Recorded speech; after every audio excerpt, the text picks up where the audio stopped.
We spent a couple of days ice climbing frozen waterfalls. I've had a go at everything. Parachute jumping.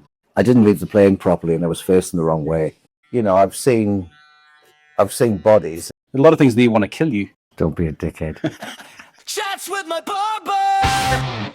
Tell everybody your name and tell us something about you that people might not know. You know, if they immediately looked at you, they'd be surprised to learn. Hi, my name is Dermot. I've been living in New Zealand since 2001 and I love climbing mountains. Are we talking hiking or rock climbing or both? Oh, both. Oh, yeah? And kind of mountaineering. If you have to use ropes and ice axe and crampons, that's where I actually, get more pleasure from. One of my biggest regrets was that I didn't go for Mount Cook when I first came over because I've been told I've got the technical skills to do it. Oh, wow. But you also need a high level of fitness. So I see, yeah. I wish I'd done it, 25 years ago when I first came over. When I did Mount Aspiring, the guide that took me out said I had the technical ability for Mount Cook, but that I would need to move up another level of fitness, and I'd spent 4 months getting fit for Aspiring. Is that right? So I wasn't quite sure how I could move up another level of fitness. Oh, wow. Unless I gave up my work and just did it full time. Yeah.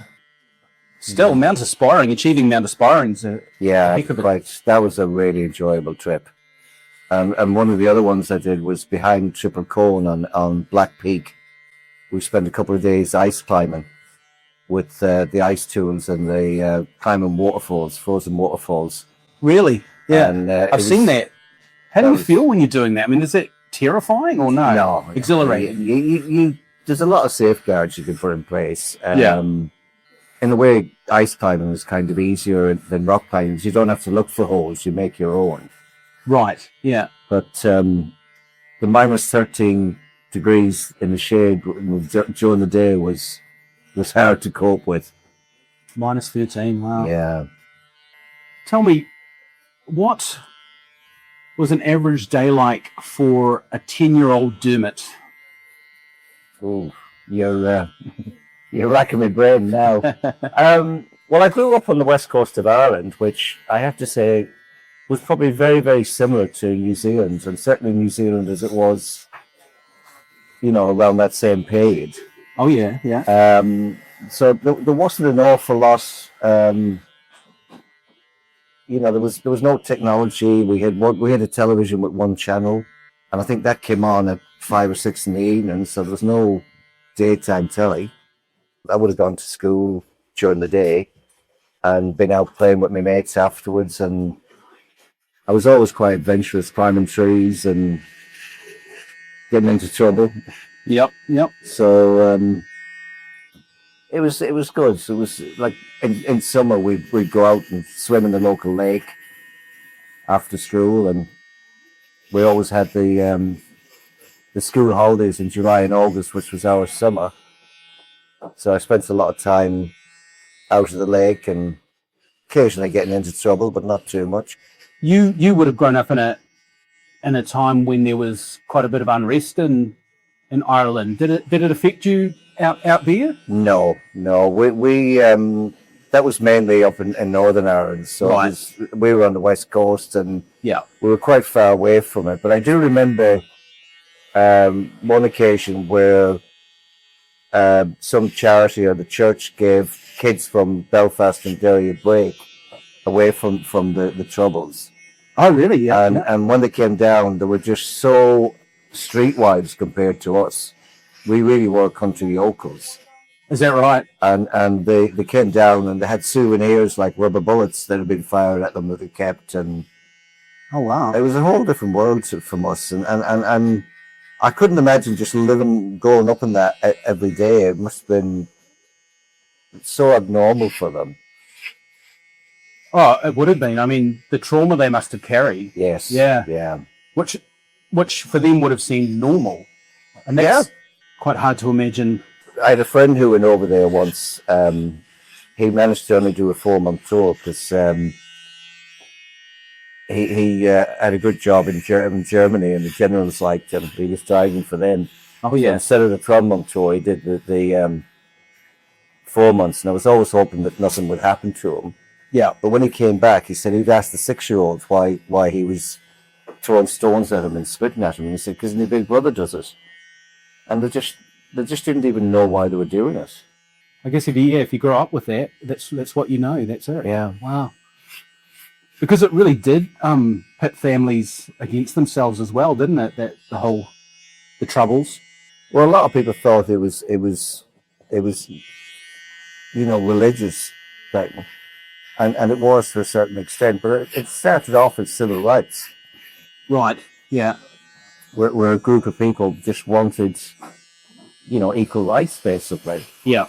And it's interesting that, and as a child, you were saying before about, you could immediately see that these kids were very streetwise. Yeah. That they must have been so for you to pick that up Oh, when you were young. Yeah. You would have noticed the difference immediately, I guess. Yeah, and even like when we went, if we went up to Dublin, or any of the Dublin kids occasionally came down, they were just totally different to us.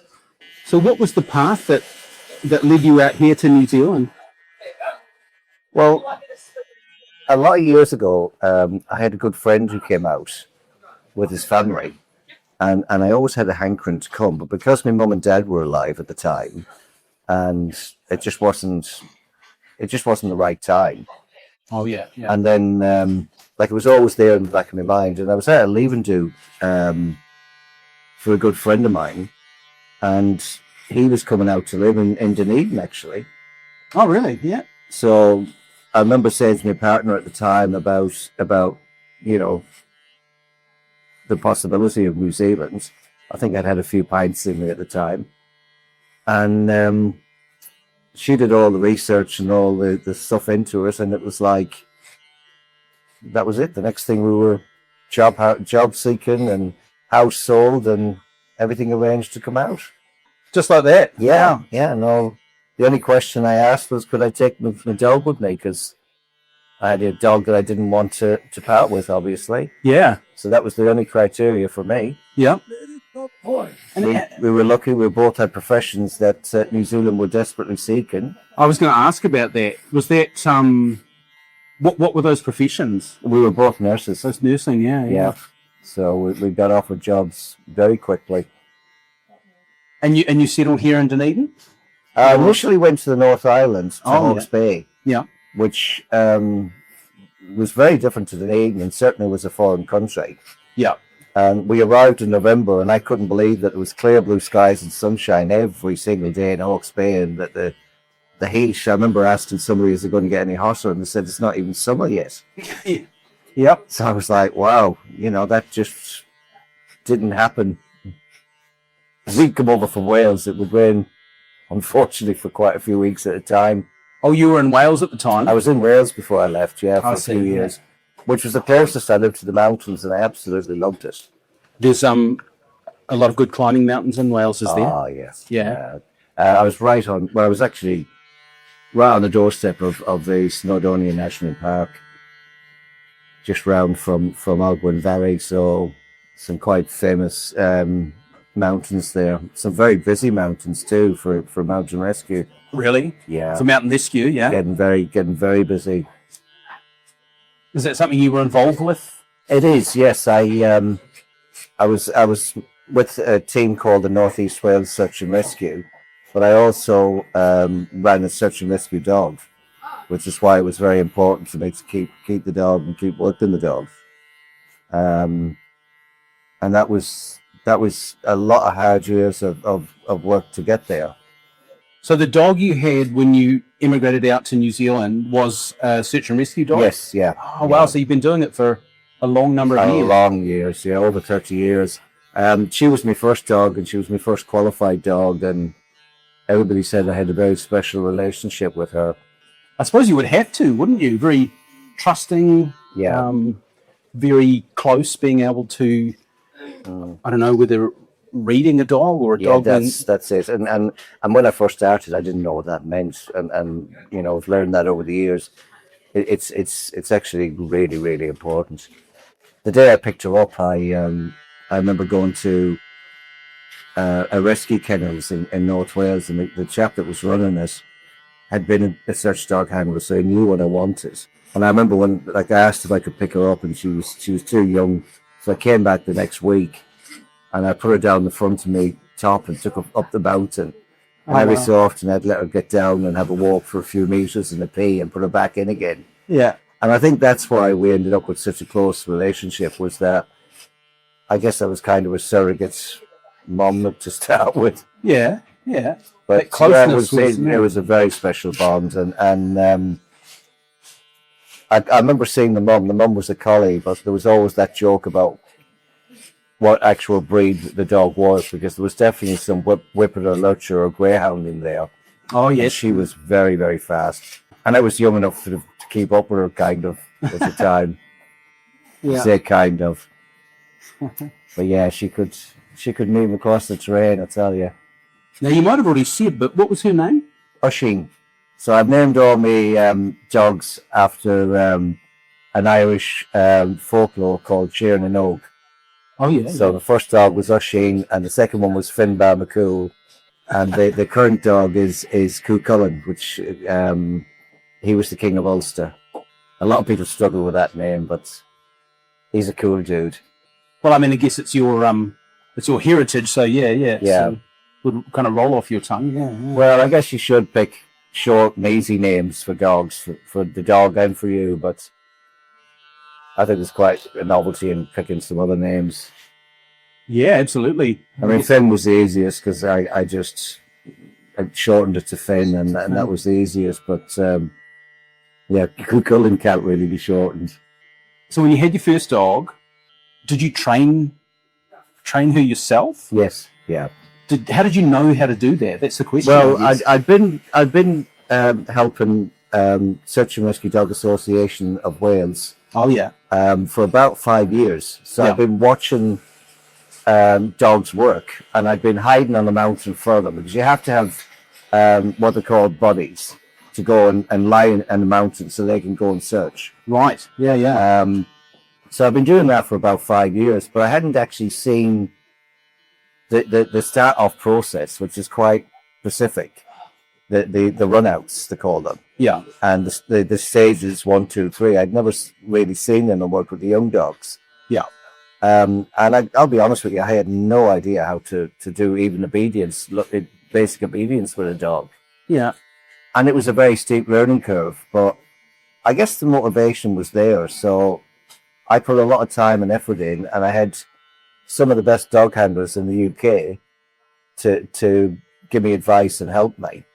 And I progressed quite good up the ladder and qualified. And I was very, very proud of that the day I qualified. And so since then, I guess dogs that you've obviously had the knowledge required to train them.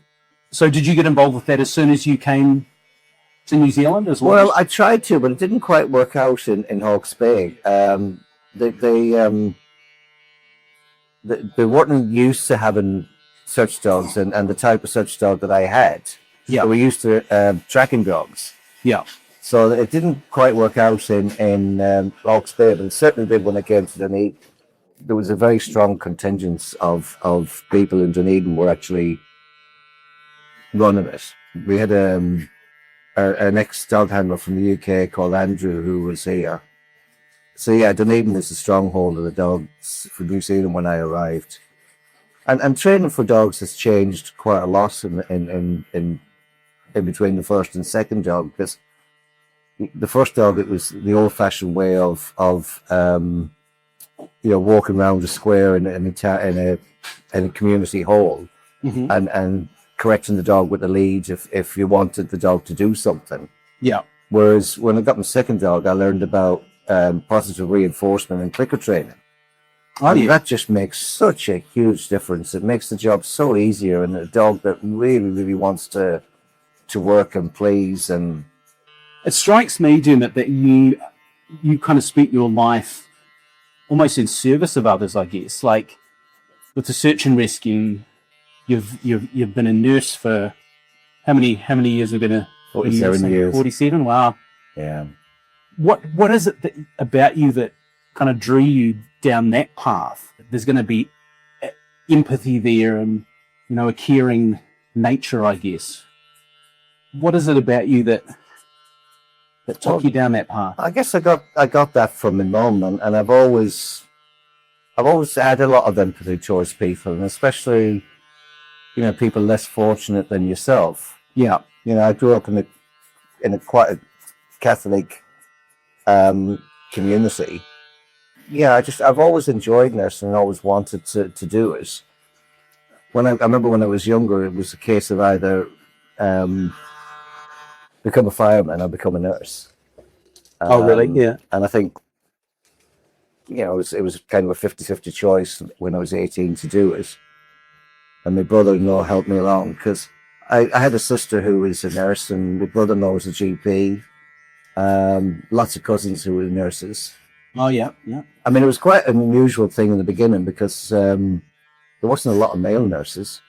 So I got a little bit of ribbon and funny comments when I started, but I guess I was used to that anyway, so it didn't bother me.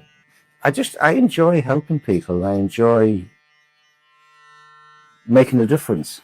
Yeah, and obviously fulfills a need. Yeah. An innate need in you, yeah. And I get, you know, going back to the mountain rescue, that, you know, I had to join the mountain rescue team officially to become a dog handler officially. So that whole process took something in the region of 3 to 5 years. Oh, is that right? So it was a long, you know, it was a long plan and goal to do it. Yeah. But what happened with that was that, you know, I was on the mountains and there was accidents around me, and I'd get involved. Started doing first aid and absolutely loved that. It was something I was good at, and that, you know, as we conference grew, that helped. And then I thought, well, yeah, I'm good on the mountains. I can actually help people who are having a bad day. I remember someone saying once that you know, to be in a service role, there has to be an element of selfishness in a person where filling that need is fulfilling something in the person. Yeah, I always thought it was quite an interesting way of looking at it. It's an interesting one. I think you're right. Yeah, there's an element there, isn't there? Yeah, I know when I did talks on search and rescue, I always said, you know, we don't want anybody to go out and hurt themselves, but we do like to get the call outs. And that's hard sometimes to explain to people is that you put all this time and effort and training into it. Yeah. And you want, you know, you want to use the thing. I guess it's like ambulance men, you know, they go out and they've got all the skills. They don't want you to have a car crash, but they want to use the skills. Yes. Because let's face it, inevitably it's going to happen. I mean, yeah, it's human nature, isn't it? And I guess it's better, you know, to be able to have those skills and use them than stand around and feel useless. I mean, if you can think of something, like what's been your biggest challenge on a mountain or within search and rescue, I guess? Ooh, that's a good one. Just the commitment, the time commitment and the financial commitment, I guess. You know, there are certain call-outs that stick in your mind that, you know, quite sad because of what happened and the age of the person. Yes. So yeah, that's you know, that's the challenge, and like, you've got to look after yourself, because if you don't look after yourself, you can't look after the people that you need to look after. Of course. And that's just, you know, that's physically on a mountain in the cold, or you know, your own mental health. Is that something that you have had to keep a close eye on over the years, as say your mental health? Yeah, definitely. Yeah. I mean, it's changed an awful lot, because when I started, you know, you'd have a call out and you'd go to the pub and have a few pints afterwards and kind of an informal debrief with your mates and the black humour and everything else. Yes. And that's kind of changed as well. And you know, it certainly worked. It was a way of coping, and it worked. Yeah. As I say, you can't. I do know people who did struggle quite a lot. Oh, yeah. And of course, we now know about post-traumatic stress and its effects on people, and some of the things to to help us, but we weren't that aware of it at the time. And yeah, there was a lot of things that were learned the hard way. Right, yeah, I can imagine. Mm.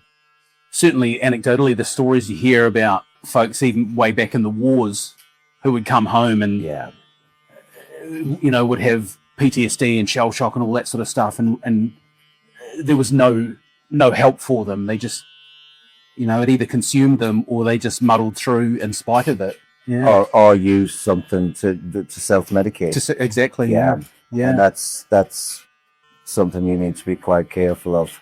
Mm. Because when I started in mountain rescue, there was a culture of camaraderie and drinking, and I think that's not so much there now, and I think that's a loss really in a way. Do you think so? Yeah. I do. I mean, I'm not advocating The kind of the post. but the post, the informal post debrief and the just the. I mean, it could be in a cafe with a cup of coffee in the first thing in the morning, but Yeah. it was Almost a form of therapy in itself. It was. And I know places in the UK years ago that the teams were welcome no matter what time of day it was. They could come off the hill at 7 in the morning and go have a drink and a debrief and then go home. And isn't it funny, that those publicans or those proprietors probably knew the value of it to the individuals. Yeah. Would you say that the support that's offered nowadays is of value and is appropriate? Well, I'd have to say it's of value, but appropriate is another question. It's like you can have a formal debrief after a hard call out. Yeah. But there's sometimes that's not the same as sitting around relaxing and being able to say what you really want to say or what you feel. Yes. Yeah. They've very much formalized it now, and it's like, you still have the staunch people who don't want to get help. Yeah. Or they don't realize there's an issue, or I think it's gone quite corporate, and there is a lot of questions about how is your mental health and that, but I'm not sure it's the same. I guess it's different. I mean, maybe some of you are the younger generation that hasn't gone through the system I have would say that it's better than going to the pub and getting self-medicated. Yeah. Yeah. And I think things like that can be generational, can't they? Yeah. Because I guess if a young person hasn't grown up doing that and understanding what value it had for them, it would seem very foreign, and vice versa, I guess. Yeah. I'm lucky because I've always been very resilient. I've seen bodies, and it doesn't affect me the way it has affected other people I've seen. Oh, really? So right from the start? Well, I guess because of my job, I mean, I was involved with the deceased on the ward sometimes. Right. Yeah. And I remember being told years ago, it's like, I didn't put them there. I'm just there to find them, and that's it. And it's like you kind of have this compartmentalization. Shouldn't get that word out, but you kind of block off what's happening. Yes. Or why it happens. Because I imagine, there would be some people that would feel a call to that sort of line of service work, but not actually be able to to take part. Maybe they don't have that resilience. Maybe it gets to them. I guess I've been lucky in a way. It's never. Well, I don't think it's affected me. I think you'd know. I'm all right. Well, I think the people around you might kind of give you some clues if you weren't doing all right. Yeah. You would hope so anyway. And I've had a hugely supportive partner, so I guess if there was any issues, she'd be the first one to tell me. Yeah. Oh, that's really great. Yeah. Yeah. We've had some conversations around it, and she grounds me when I need it.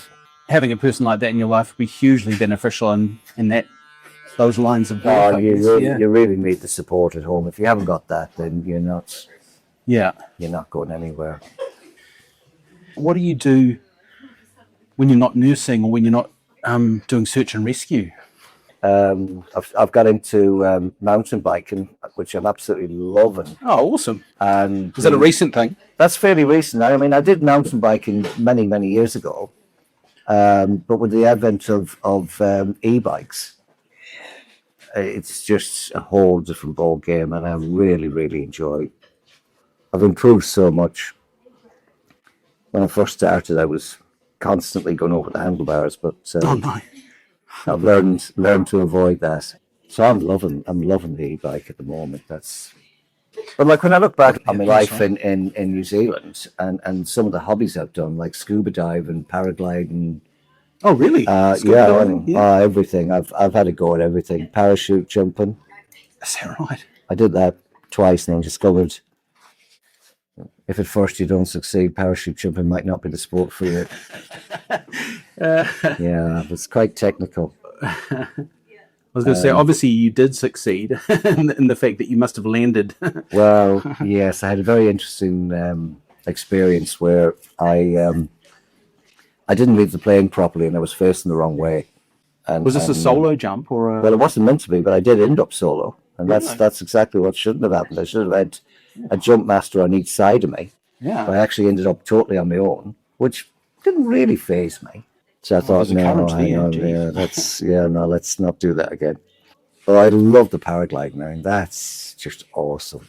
I was lucky enough to live in Queenstown for a few years and paraglided very, very regularly. Skiing. Yeah, I've been lucky in New Zealand because I've managed to do a lot of sports. I've skied a little bit in Scotland, but my goodness, the difference between skiing on ice in Scotland and skiing on snow here is on powdered snow here, yeah. Beautiful, yeah. You know, climbing, ice climbing. Sometimes it's hard to leave the dog at home and go and do your own thing, but... It sounds like you wouldn't be without a dog now. Oh, I really enjoy doing tramps and long traps with the dog. Yeah. Which I must admit is harder in New Zealand. Is that? Yeah. But yeah, I think if I went out on my own without a dog, I'd feel like my arm was missing. So here's an interesting question. What advice would Dermot now give to, say, 15-year-old Dermot? Don't be a dickhead. I think really being honest and reflecting on that would be to ease off the alcohol. Oh, really? Yeah. It's. I mean, I don't know whether it was coming from the Irish culture or whatever, but it was like a pressure cooker lid coming off when I got to England and had a wage and could go out and just. And we're not talking about, you know, large quantities. We're just talking about the actual effects. Right. It's funny you asked that question because I was reflecting on that quite recently because I was reading Anthony Hopkins' autobiography. Oh yeah. I never realised that Anthony Hopkins was an alcoholic and the amount of issues he had with drink. Oh wow, I didn't know that either. Yeah. So yeah, I think I probably did a little bit of reflecting on that. So I think I've done okay with my life. I've had a successful career and I've done a lot better than I expected to, I guess. Gee, we should all be so fortunate to be able to say that, I think. Yeah. I mean, there's regrets, obviously, but... Yeah, I think that comes with living, doesn't it? You know, there's no point in dwelling on them too much. Yeah. I think as long as we can learn from them, I think that's... Yeah. There's value in that. I've been very lucky. I've made, at major crossroads, I've made reasonable decisions like coming to New Zealand. You know, if I'd stayed in Ireland, I'm not sure what would have happened. Oh, really? Yeah. Yeah, no, probably wouldn't have been as good, put it that way. So you think moving on from where you grew up was really valuable? I think it was unfortunately needed. I've always been quite adventurous and I wish I'd travelled more. Oh, yeah. But what happened was when I was in England, every time I got a holiday, I went back home to see my parents. Right. Yeah. Was if I'd stayed in Ireland, I would have travelled more. Yeah. But yeah, see, no point in crying over spilt milk. No, I guess not. And hey, life's not over yet. You know? No, it was. If there's one place you could visit, where would that be? Ooh, I guess straight away comes to mind the States because it's so big and varied, and there's so much to do there, and there's so many marvelous wonders that, like, all the mountains and the Grand Canyon, and I guess that would be the first one that comes to mind. I mean, I guess the States are easy because it's English as well. But I enjoyed when I visited France and Spain, and where else did I go? Norway. Oh, Norway. Norway's amazing. Yeah, that's just dawned on me now. I converted my mountain bike into a road bike, and I took off to Norway for 3 weeks. And it was such a quiet country, and the scenery was unbelievable. You could leave your bike at the bottom of a hill, bottom of a mountain, and go up. Yeah. And you come back, nobody would have touched your bike, Really? Yeah. and it had everything on it. Yeah. Nobody would touch it. You could camp anywhere you want. And I guess Australia as well is an amazing place. A lot of things there want to kill you. Well, yeah, I remember being asked when I was coming over to New Zealand. Somebody said, "Why New Zealand, not Australia?" And I was like, "Sharks, spiders, crocodiles, snakes." I was talking to people, and they said, when the brown snakes move in summer, they move out, and it's like, oh, having to move out of your house because a snake moves in. Snakes. And yeah, it's like not my type of thing. No. Right, now, just on the haircut, in terms of your fringe, how long do you kind of want to keep that? How are I you think feeling? that's You happy with that? I'm happy with that. Yeah. Let me Yeah, dry it that's- off. It will yeah. shorten up a little bit, but we can have a look and just finish any bits. But I think we've got a good fade going on. You're lucky because you've got a good head shape. It's clear that your mum rotated you as a child. Do you tend to wear product in your hair or no? I don't actually know. No, because you've got a bit of a wave to it, which Yeah. gives it a bit of life That there. is such a difference to what it was. You'll be looking at yourself and going, "Who the hell is this guy?" He's this good looking guy. Yeah.